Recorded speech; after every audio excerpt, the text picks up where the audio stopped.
one of the central concerns, particularly amongst Democrats and progressives and liberals, is the belief that 2020 is very much like 2016. Now, we're talking at, what time is it, Claire? 1:14 on election day. When people see this, they may realize that what I say is hogwash, but 2020 is not 2016. And there's some fundamental differences between 2020 and 2016. The first difference is in the composition of the electorate. So in 2016, in the waning days of the campaign, there were, between 5 and 10% of the electorate had not made up their mind between then candidate Trump and Secretary Clinton. And as a result of the Comey announcement about reopening the investigation of Hillary Clinton and her emails, which occurred on October 28th, this led a lot of those undecided voters to move towards candidate Trump, making candidate Trump President Trump. So many of the late deciding voters, which there were a non-trivial portion of, were influenced by this late news, this October surprise, and moved towards Trump. And as we know, Trump only won by 78,000 votes in places like Michigan and Wisconsin and Pennsylvania. In this election, according to much of the polling, national polling, we have closer to 1 to 2% of the public that is undecided. And given the margin of Vice President Biden, if every one of these individuals went for President Trump, it still may not be enough to get him over the hump, according to polls. So I think the dynamics of this race in terms of undecided voters are a lot different than they were in 2016. And 2016 was really a story of late undecided voters making a selection for then candidate Trump. So that would be the first thing. I think the second thing that is distinct about this race is in terms of the ways in which the public assesses the candidates.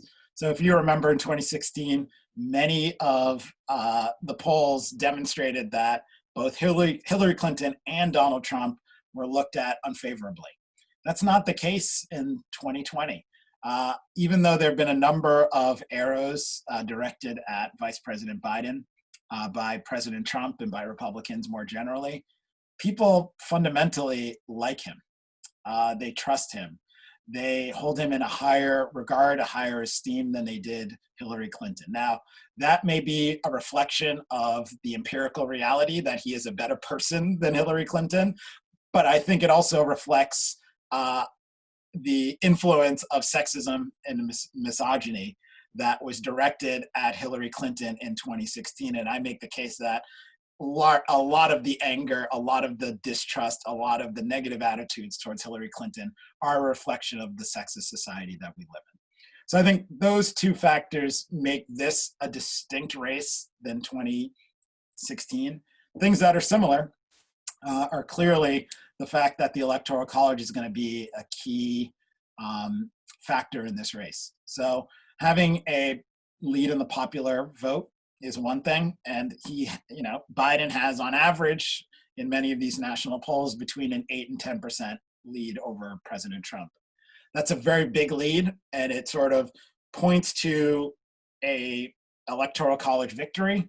But we know from 2016, we know from 2000, we know from 2004 that the president is the person who gets the most electoral college votes, and things may go the way of the Trump campaign in places like Florida, in places like Georgia, in which they are within the margin of error in much of this polling. In Michigan, in Wisconsin, in Pennsylvania, and Ohio, and all of the key swing states that we look to. And so what we should be looking for tonight is, where is Florida? Florida will come in. They are going to be, we'll know about Florida probably by 10 o'clock. We'll know about Wisconsin. We'll know about Minnesota and Arizona. I think we'll know about many of these swing states by the end of tonight. probably West Coast time, 2, 3 in the morning. But I think we'll probably know whether or not Joe Biden has won. I don't know if we'll know if Donald Trump has won by the end of tonight, but we'll know if Joe Biden has won by the end of tonight. Because in order for the Trump campaign to win, they have to win states like Florida. They have to win Pennsylvania. They have to win Michigan, Wisconsin, Minnesota, Ohio, or some combination of those four. And we'll know many of those states because they are counting mail-in ballots early.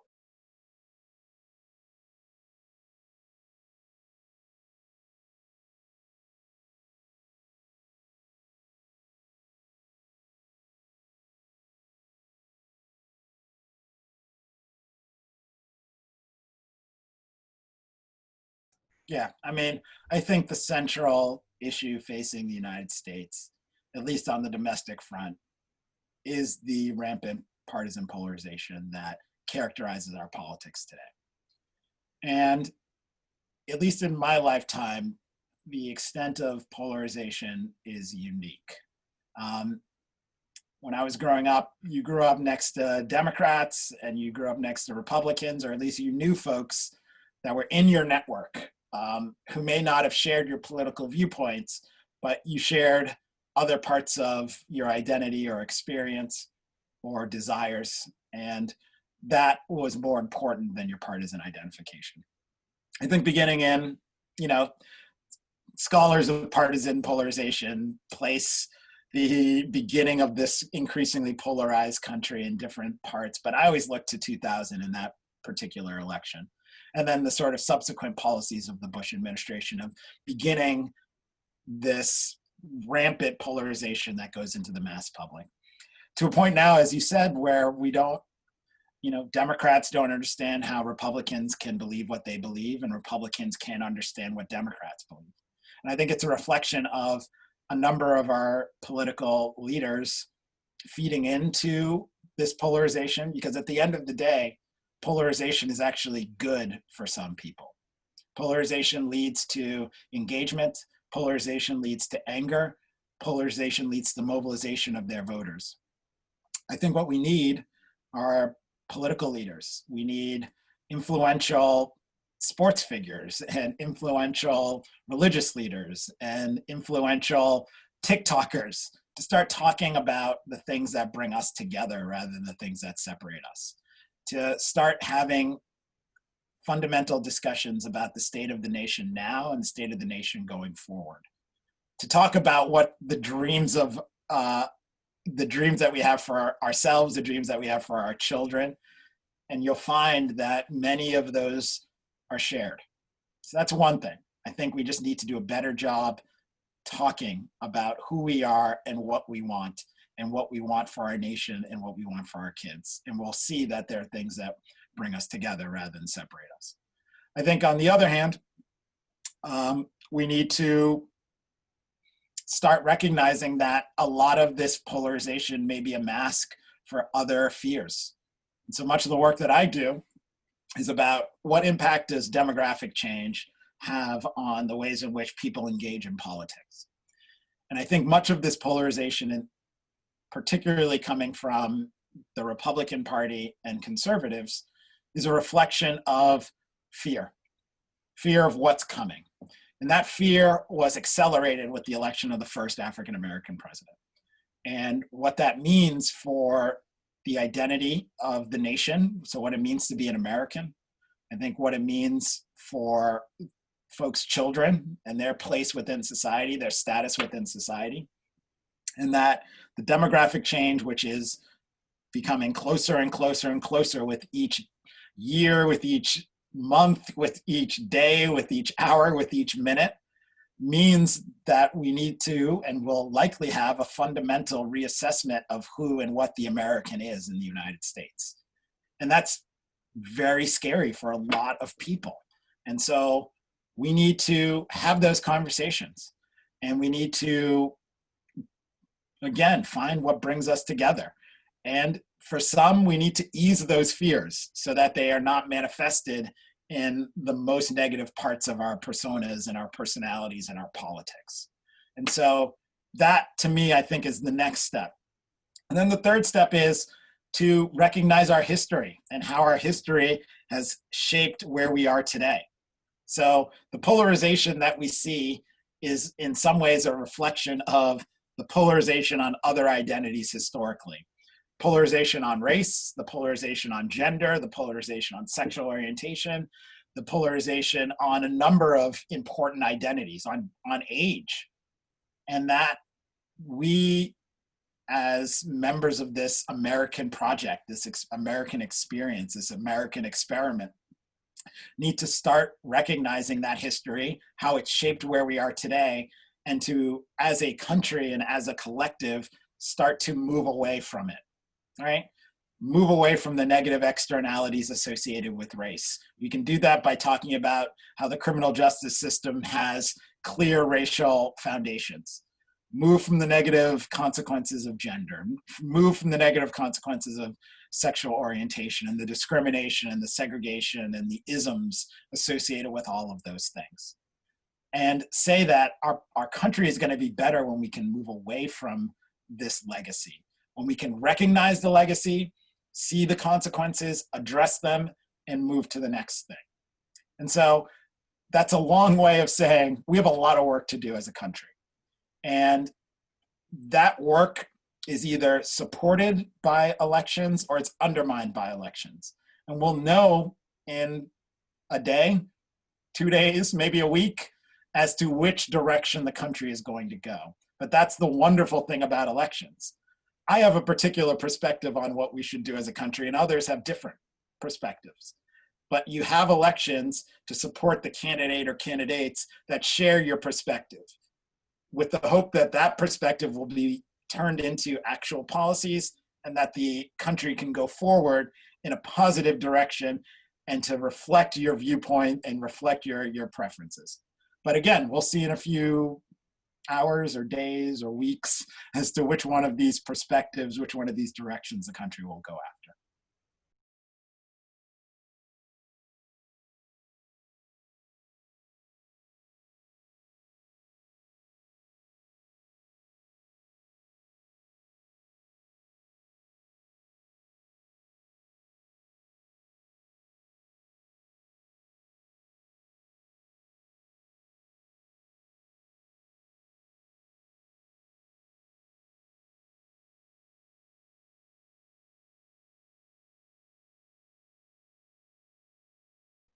I think we're in a reckoning as a country, right? So everyone's focused on the racial reckoning. That's one part of it. I think we're in a generational reckoning as well. I think this has got to be the last election that the baby boomers, and in particular, the older generation of baby boomers, should have sway. And that's because of generational replacement, right? It's just the nature of human beings. People are going to pass away. But I think as a country, we've come to the realization that the people that are going to solve the problems that are in front of us aren't the ones that were born a long time ago, right? They're the ones that have been born in this century, or the ones that have been born in the late 20th century. But we can't look to people who are socialized in the 1950s and 60s to try to help us to understand the solutions to the problems of the 21st century, of the 2020s and the 2030s. So we have a reckoning on race. We have a reckoning on generation. We have a reckoning on existential threats to human beings like climate change. We're going to have a reckoning on wealth inequalities. It's coming. We just haven't spoken about it and people haven't gone to the streets, but it's likely coming. We can't continue to do this. We can't continue to have such rampant wealth inequalities. And it's been hammered home during a pandemic, right? Where people like Jeff Bezos are making billions of dollars while others are waiting in line to get food. So we have a number of these reckonings. It's been our history that when we have these fundamental problems with the way things are, that we use our First Amendment rights to express our dissatisfaction and to garner the necessary support to start dealing with these problems. My fear is that when protest is not enough, that people will move towards more immediate and more violent means. Malcolm X said it, right? It's the ballot or the bullet. And that's true of African Americans and non-whites if their calls for true inclusion are not heeded. But I think it's true of generations. I think it's true of women. I think it's true of, LGBTQ folks. Now, I'm not saying they're going to select the bullet rather than the ballot, but I think what the idea here is that there are multiple ways to express your dissatisfaction with the system. And we are in the moment in which people are following through with the norms that have been set forth, which is to use your First Amendment rights. But if these calls are not heeded, then things are going to get really bad. And so my vision for a Biden administration, and from what he said, is that one of the things he's going to do is to start addressing some of these problems, whether it be climate change, whether it be consistent racial inequalities, whether it be wealth inequalities, whether it be the calls for, generational representation, and the issues of young generations like, the cost of college, whether it be the sort of fight between science and mysticism, right? And a lack of understanding of the importance of science. So I think a Biden administration, at least as a candidate, has made the case that these are things that his administration would attempt to address. I'm not so sure about a Trump administration. If these last 4 years have told us anything, many of these central problems that are experienced by large swaths of the population will not be addressed. They just won't. And that's what keeps me up at night sometimes, right? That the fundamental problems of racial inequality and gender inequality and the inequality of LGBTQ folks and the inequality by wealth and the fact that we have an existential threat which may destroy the human race are just not going to be dealt with. And that we have a pandemic which is running roughshod through our country just won't be dealt with in an effective manner. And so we have an assumption that our democracy will survive all of these challenges. But the story of democracies historically have been when the challenges become so numerous that democracies fail. And there's a potential, if in a Biden administration or Trump administration, if these issues are not dealt with, this is how democracies die, right?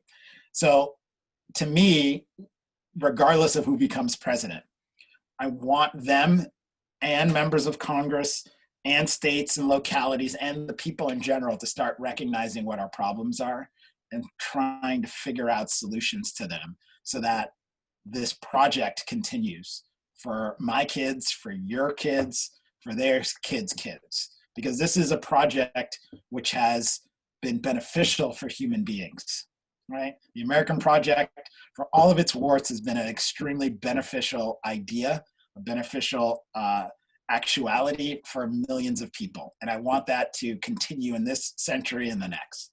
So I'm not saying that this is the most important election of any point. And I think the Civil War was a pretty important election. I think there have been some other important elections. I don't think we're there yet, but we could be. And that's where, I hope again. And again, I have hope. Hope is a good thing. I saw Shawshank Redemption. They told me that. It is a good thing, right? And that we, at some point in time, have to hope, but also plan to achieve the, lofty goals of this American project.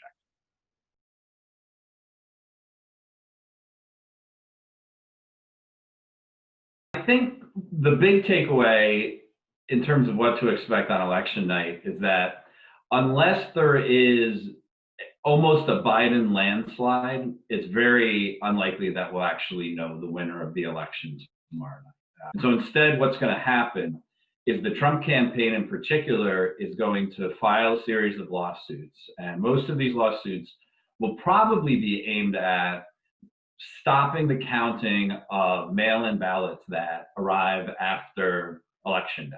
Okay, so many states allow mail-in ballots to be received and to be counted after Election Day, as long as they were postmarked prior to the election. So this is going to be a pretty major fight about whether or not these ballots should be counted, and then a whole series of other questions. Who gets to count them? Who gets to challenge them? What if they're missing a signature? What if they're missing a postmark, right? You can imagine all of these potential disputes that may stem from mail-in ballots.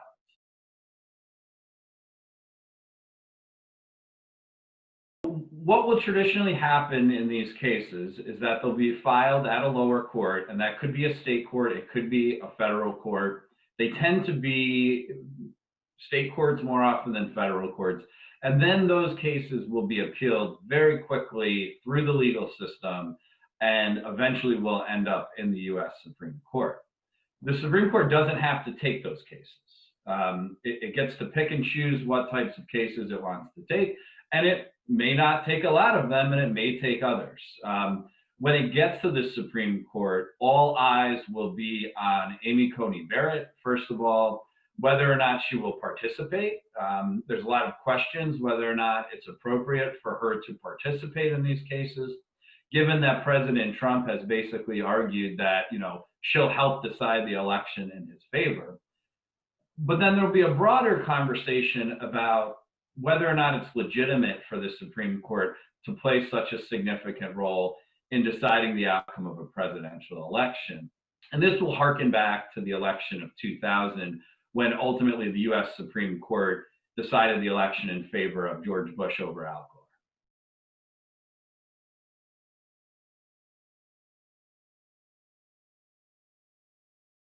The Supreme Court always has to be careful about how it's perceived by the American public. The court doesn't have the power to enforce its decisions, and so it relies on the goodwill of the American people to follow its decisions and the goodwill of the legislative and executive branches to actually enforce those decisions.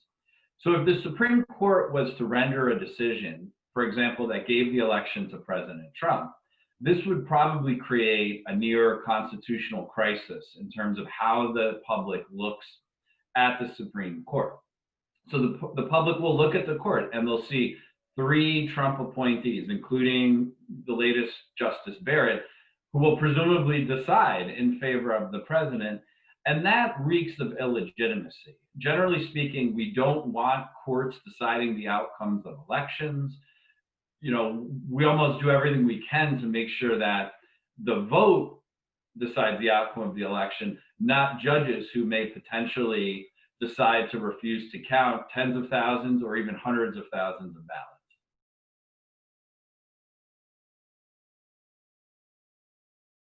I think the most important thing that people need to know about in terms of international relations and foreign policy is that this is an election that doesn't just affect Americans.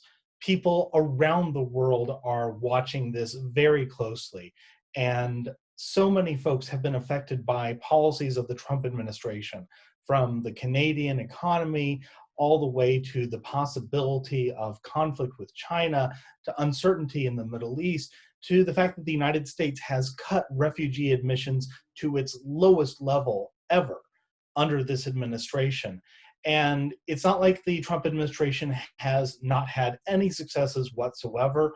Certainly in the last couple of weeks, they've tried to unroll some accomplishments in the Middle East regarding the normalization of ties between Israel and some Arab nations. But in general, I think it's fair to say, and polling data certainly backs up the proposition that simply a lot of America's allies do not like President Trump, do not trust President Trump, and make it harder for their own leaders to cooperate with President Trump.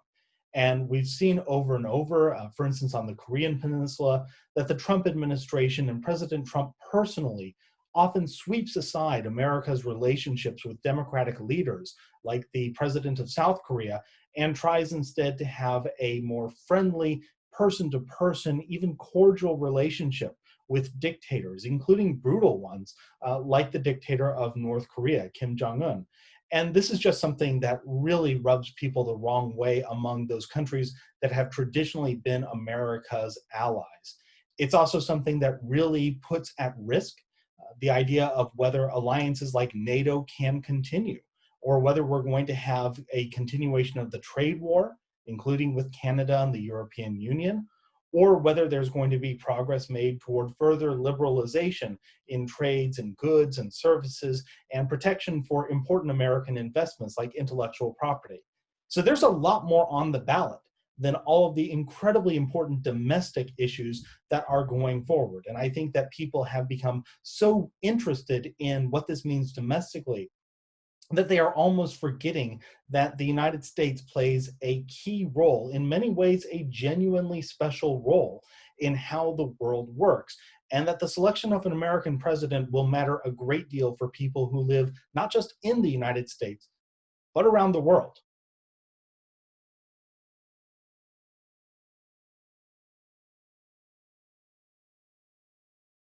One of the most important factors that's going on in how this election is going to affect how Europeans and other countries cooperate with the United States is precisely that during the George W. Bush administration, Europeans and a lot of other countries already got a taste of what it meant to have a president who disregarded consultations with allies and even tried to set allies against each other.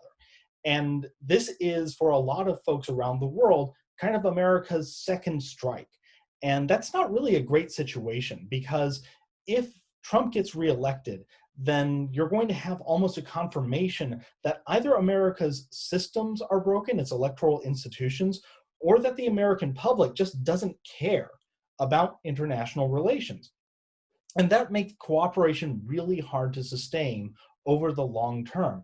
And that's something where you just cannot have an alliance system, a system of cooperation, a system of relationships where around the world, most people in most countries that matter the most to the United States only approve of the United States and its leadership under a Democratic administration, and are somewhere between cool and forthrightly hostile to the United States under a Republican administration. That's been the pattern since 1992, and a Trump victory would confirm that and accelerate that, and just be something that would be very hard to ever go back to anything approaching normal. And it should be noted that one of the big things that Joe Biden sells to foreign audiences is precisely normalcy and continuity and a return to business as usual with the United States. And that's been very attractive for folks outside of the US, but of course, they don't get to vote.